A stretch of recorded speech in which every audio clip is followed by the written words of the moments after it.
Perhaps for that reason he had acquired an inner taciturnity, a guardedness in dealing with both friends and foes, as well as a studied hatred of the Stuarts and their supporters.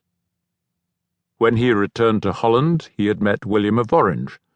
The future king was immediately attracted by Carstairs' honesty, dedication, and pious eloquence, and made him his chaplain.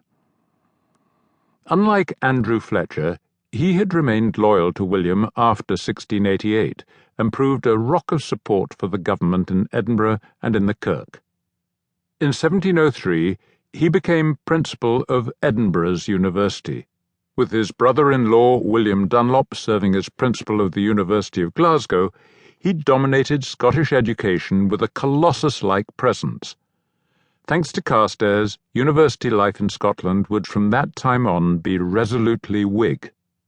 Pro-revolution, pro-Protestant succession, pro-House of Hanover, and pro-Union. Carstairs' Presbyterian credentials and support for a strong independent Kirk were a byword in Edinburgh. Before his death in 1715, he would even pen a forthright, if qualified, defence of the hanging of Thomas Aikenhead. But his fear of a Stuart restoration ran deeper. Almost to a man, the Kirk was opposed to the treaty. But Carstairs warned his colleagues in the General Assembly that if the Treaty of Union failed, they might well find themselves with a Roman Catholic king.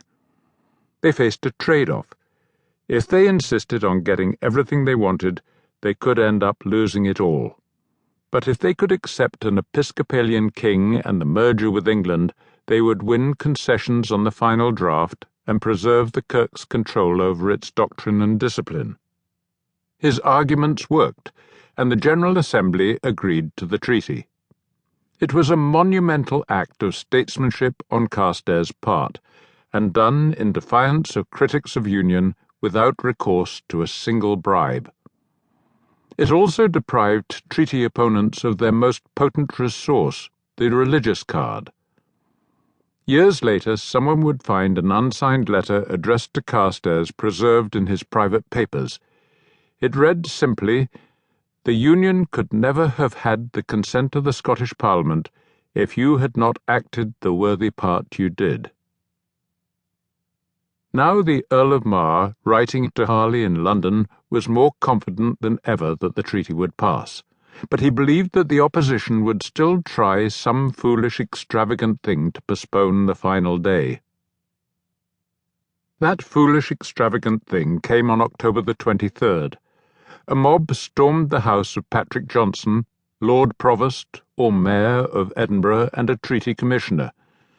The municipal guard had to be called out, and they arrested 6 rioters.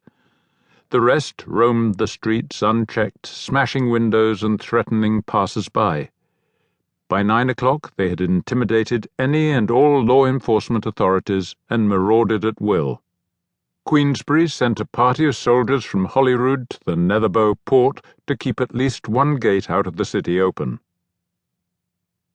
The next day 3 regiments of royal troops marched in at Queensberry's orders.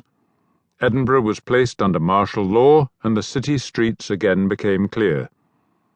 But from this point on, no supporter of union dared go outside without armed bodyguards.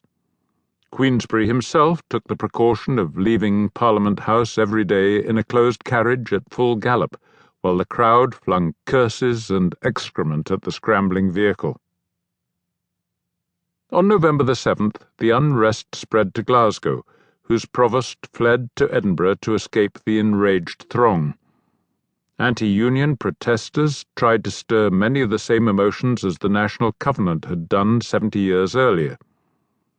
On November the 20th, an armed mob marched into Dumfries, burned a copy of the treaty, and tacked up a crudely written proclamation that said ratification of union would be contrary to our fundamental liberties and privileges as men and Christians. But this was 1707, not 1637, and day by day ratification of the treaty went ahead as planned.